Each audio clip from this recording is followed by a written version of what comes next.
पे। क्या मामला है, आज आप लोग कप्तान के यहाँ हैं? लखीमपुर सब्जी मंडी की 2 अगस्त को एक बालिका, हिंदू परिवार की बालिका जिहाद का शिकार होती है। जिहादी उठा के लेके जाते हैं। पुलिस को तालीम में उन्होंने गुमशुदगी की सूचना दी। दूसरे दिन जब उनको मालूम हुआ कि यह अपराध गैंग के द्वारा उस लड़की का अपहरण किया गया है, तो उसकी प्राथमिक सूचना नामजद करके कोतवाली में दी गई। लेकिन किन्हीं कारणों से सदर कोतवाली की उदासीनता रही और मिसराना चौकी के अंतर्गत आ उसकी लापरवाही में आज 10 दिन तक मुकदमा नहीं पंजीकृत किया गया। इसलिए आज समाज में आक्रोश है। हम सबको कल जानकारी हुई, आज माननीय कप्तान साहब से मुलाकात हुई। कल कप्तान साहब से टेलीफोनिक वार्ता हुई थी, जिसमें देर रात को मुकदमा पंजीकृत किया गया है। आज कप्तान साहब से मिल करके इसकी न्याय की जांच कराने की मांग की। उन्होंने तत्काल आश्वासन दिया कि शीघ्र से शीघ्र लड़की बरामद की जाएगी। उनको जानकारी नहीं थी, जो नीचे के तबके के लोग थे कोतवाली स्तर से, वो लापरवाही बरते या तो उनकी संलिप्त भूमिका है। ये पूरा झांगुर का गैंग जो है, जहाँ पूरे भारत में उस गाँव पसार चुका, वहीं लखीमपुर में भी 8 महीने के अंदर कम से कम 200 से ज़्यादा जिहाद की लड़कियाँ शिकार हुई हैं। उसी की दृष्टि से इस लड़की का भी अपहरण हुआ है। हम लोगों ने आज कार्रवाई की मांग की और आश्वासन मिला है कि शीघ्र लड़की बरामद करें। किस तारीख को लड़की का गई? 2 अगस्त को लड़की यहाँ से जाती है। उसकी सूचना तुरंत कोतवाली दी गई थी, लेकिन गुमशुदगी दर्ज हुई।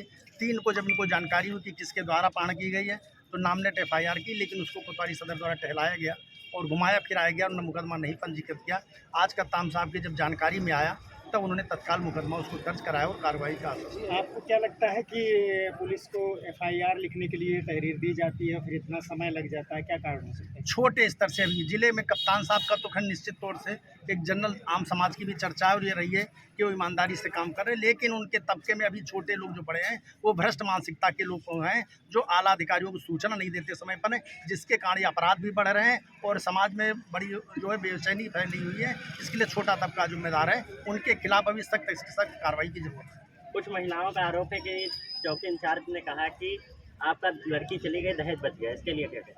माननीय मैं तो कप्तान साहब से अपेक्षा करूंगा उत्तर प्रदेश सरकार से, ऐसे जो भ्रष्ट अधिकारी बैठे हैं, जो कर्मचारी बैठे हैं, जो उनके परिवार पर दोष मढ़ते हैं, उनके खिलाफ सख्त कार्रवाई हो। उनकी बर्खास्तगी तुरंत सुनिश्चित किया जाना चाहिए। जो ऐसे लोग हैं जिहाद से जुड़े हुए हैं, उन अधिकारी हो या कर्मचारी हो, सबके विरुद्ध मुकदमा दर्ज करके उनको जेल भेज देना चाहिए। जहाँ माननीय मुख्यमंत्री योगी आदित्यनाथ बेटी बचाओ की योजनाएं लागू कर रहे हैं, बेटियों के साथ माननीय मुख्यमंत्री जी का जो लक्ष्य है वो बिल्कुल कटु सत्य है, खुला है, कहीं दिक्कत नहीं है। बेटी बचाओ जो एक अपराध थे वो रुके, लेकिन अभी वो पिछली सरकारों की मानसिकता के भ्रष्ट लोग नीचे तबके में बैठे हैं कि उनके द्वारा जो है या अपराध कारित किए जा रहे हैं। उन पर अभी जांच की जरूरत है। उनकी सख्त कार्रवाई उनके विरुद्ध जिस दिन होने लगेगी, उस दिन से अपराध बिल्कुल रुक जाएगा। आए दिन घटनाएं बढ़ती चली जा रही है, अंकुश क्यों नहीं लग रहा है?